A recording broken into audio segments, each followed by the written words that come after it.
Et je peux vous dire que quand même, j'ai rarement vu un tel acharnement sur une personne. Rarement. Et je vous dis, je suis solide, hein. Je suis très très solide.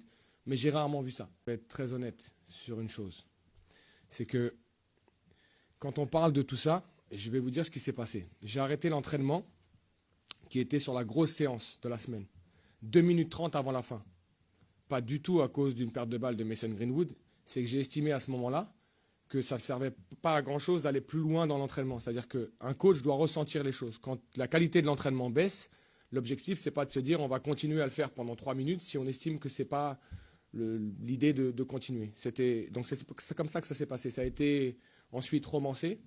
Et après, moi, ce qui me dérange, ce n'est pas ce qui est dit. En fait, c'est les mensonges vis-à-vis de moi et de ma personne. Parce qu'on va être très clair maintenant. Ce n'est pas une question de savoir si c'est l'Olympique de Marseille ou il y a toujours ces problèmes-là à l'Olympique de Marseille. Je vais être factuel. C'est qu'aujourd'hui, c'est des mensonges qui sont aujourd'hui mis sur la place publique vis-à-vis d'Habib Beye. Ce n'est pas l'entraîneur de l'Olympique de Marseille. Je vais vous dire, quand je le lis, il n'y a pas marqué Habib Beye, l'entraîneur de l'Olympique de Marseille. Il y a marqué Habib Beye, il y a eu un problème avec Mason Greenwood. Quand je regarde sur tous les autres coachs de Ligue 1, il y a marqué Bruno Genesio, l'entraîneur de Lille. Il y a marqué Francaise, l'entraîneur de Rennes. Moi, il y a marqué Habib Beye, il y a eu un problème avec Mason Greenwood. La problématique que nous avons aujourd'hui, c'est que nous sommes rentrés dans une course à l'info, à la mauvaise info et au mensonge qui n'est plus du tout vérifiée. Et je parlais il y a quelques semaines de déontologie journalistique. Et c'est là où je dis que c'est un problème.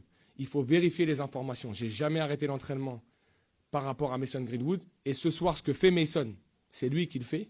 Il le fait pour une raison. Il le fait parce que lui, je vais vous dire, quand c'est sorti l'info, il est venu dans mon bureau, il m'a dit « Coach, vous avez vu l'info ?» J'ai dit « Non ».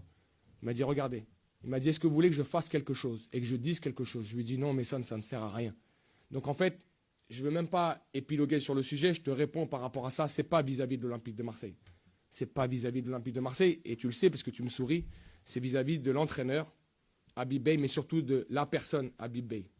Parce qu'on n'emploie plus le mot entraîneur de l'Olympique de Marseille. C'est-à-dire qu'on oppose le nom de Mason Greenwood à celui d'Habib Beye, pas à celui de l'entraîneur de l'Olympique de Marseille. Et c'est là où ça devient un problème pour moi, quand c'est relaté de cette façon et que les infos ne sont pas vérifiées. Et c'est ce qui me désole aujourd'hui, parce que je pense être assez ouvert et j'aimerais que tout ce qui soit dit sur moi vis-à-vis de mes joueurs, mon groupe, soit des informations qui soient vraies. Si elles le sont, je vous le dirai, sans aucun problème. Je n'ai pas de problème avec ça. Ça me dérange quand c'est des mensonges qui sont posés là pour nuire à je ne sais pas qui, en l'occurrence, sûrement moi. Mais voilà, c'était bien de voir Mason marquer surtout. C'est ça qui est important pour moi aujourd'hui. Non, ce n'est pas quelqu'un qui m'en veut. Aujourd'hui, ce n'est pas quelqu'un. Aujourd'hui, on est dans quelque chose où c'est devenu une forme de défouloir à ciel ouvert. J'ai aucun problème sur l'idée qu'on puisse critiquer l'entraîneur sur la manière de jouer, sur les résultats. Aujourd'hui, on va être très très clair. Je ne regarde pas ce qui se passe. Par contre, j'ai beaucoup de gens qui me le disent. J'ai une famille, j'ai des enfants. Et je peux vous dire que quand même, j'ai rarement vu un tel acharnement sur une personne. Rarement. Et je vous dis, je suis solide. Hein. Je suis très très solide. Mais j'ai rarement vu ça. Et je vous le dis, quand on parle de l'entraîneur, je n'ai pas de problème. Quand aujourd'hui, dans des articles, il n'y a même plus la mention entraîneur de l'Olympique de Marseille, j'ai un problème parce que je regarde les autres aussi. Et ce n'est pas mentionné de cette façon-là. C'est juste ce que je dis. Maintenant, encore une fois, je ne suis pas à plaindre. Aujourd'hui, je suis avec mes joueurs, je travaille, je fais ce qu'il faut pour être avec mon staff. Et ce qui m'importe, c'est l'Olympique de Marseille et rien de plus. Mais comme vous me posez la question, je vous y réponds avec beaucoup d'honnêteté.